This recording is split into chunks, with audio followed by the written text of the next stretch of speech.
Greetings. Shalom, everyone. It's your girl, Lady with the Issue of Blood.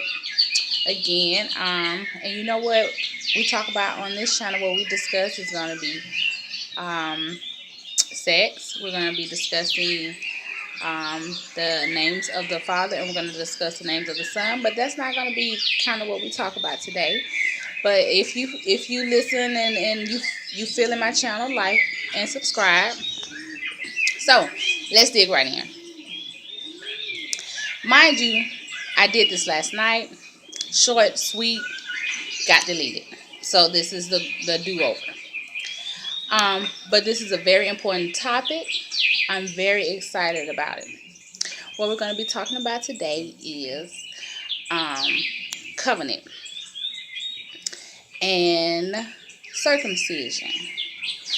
And so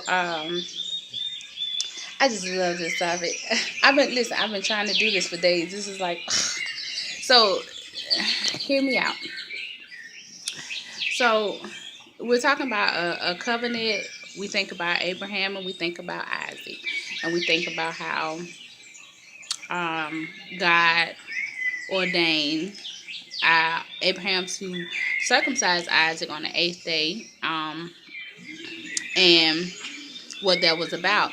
That covenant was an agreement, saying that God was going to walk with them, this people. He was going to be their God, and we were going to be their people, his people. And we stay in our lane, and he got everything else. But clearly we didn't stay in our lane. We didn't handle our part. So, the purpose for the circumcision ultimately is providing a covering for man. Now, everybody knows what them shepherds be preaching, that man is the head, God is the head of the man, and man is the head of the woman. But they can't explain why. Other than we were formed from clay, from the dirt, and we understand that. We understand that we're his people. We understand more than they think we understand now. We understand the beauty of our melanation, and that we from the clay, that was the birth that he gave to us, and we understand that his breath, which was breathed into us, we understand that that was his spirit. But after that long fall, some things went wrong. We had to get back to him. And a process of us being turned around is just to start with some rules and regulations and agreements. Hey, introductions, let's meet names, and, what are your standards? Well, first of all, this is who I am. So I'm going to give you the standards. You really don't give me no standards. But the thing is, this God, he actually, was very lenient towards us and let us actually pronounce some of the standards that we of the covenants over time, as we wanted to choose kings and different things like that. But what he gave us initially was grace. Everybody says that grace came when Christ came. No, we had grace before the law. Before Moses even had a law, they were operating totally, what you think Adam and Eve had? It was better than grace. I mean, you can't even call it grace. But that's a whole nother message for another time. Let's stay to this. So, the covenant is that God places his hand next on man's secret parts. Now, the word says his secret parts. There's also words in the Bible that says his inner parts, and basically when he's talking about your inner parts, he's describing like your heart, the authority within, and different things like that. But when he refers to like secret parts, he's referring to like the genitals.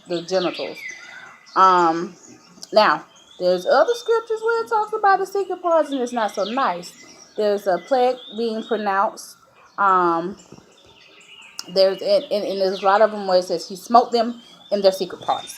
He gave them problems in their area. I mean, now see, things that we call plagues and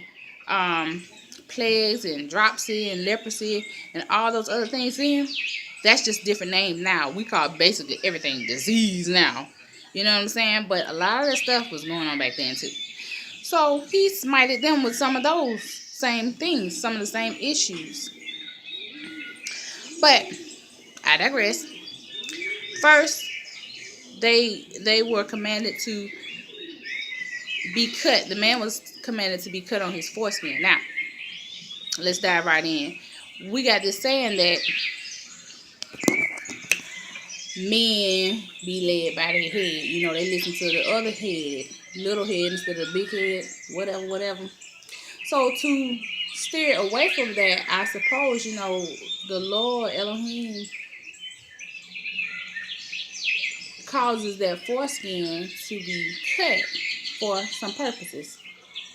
One, and first let's go off again. This goes into blood sacrifices. Now, all blood sacrifices doesn't have to be death. Which that is a sacrifice with the animals and things like that. But bloodletting also is a sacrifice, and that also is a part of a sign of a covenant. So, for the man to the male child to be cut on the 8th day on his foreskin, because you have to think about it. What's the purpose of this? Why be born with something that has to be cut off? Seriously, that's like giving us an end and say 8 days after, chop them off and let them just have holes. Why not just let everybody have holes just right out the back? Why give them something and then take it away? Women we don't operate like that. And it is a spiritual purpose for that physical deed, for that physical action, right out the back to say, man, you are mine. Men like to build things, you know, we like to construct and architect and build things with our hands, but that is a sign, that is the mark of his people. He's saying, you are mine, because this custom came from our religion. Now, as I said in the first video that was wiped out, we know, you know, who we are. We know we came over here on boats, and the sheets have been snatched up off. The sheets have been snatched up off, you know, our eyes now. It's like, oh, okay, you motherfuckers been lying. But again, I digress. We know what our customs are.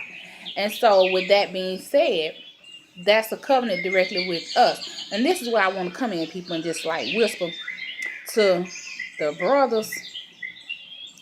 Like, it's so many of our brothers that are circumcised, and they don't know that they already are marked by the Lord. You know, he's running after them, like he's chasing them down, like he's really trying to wake them up, you know.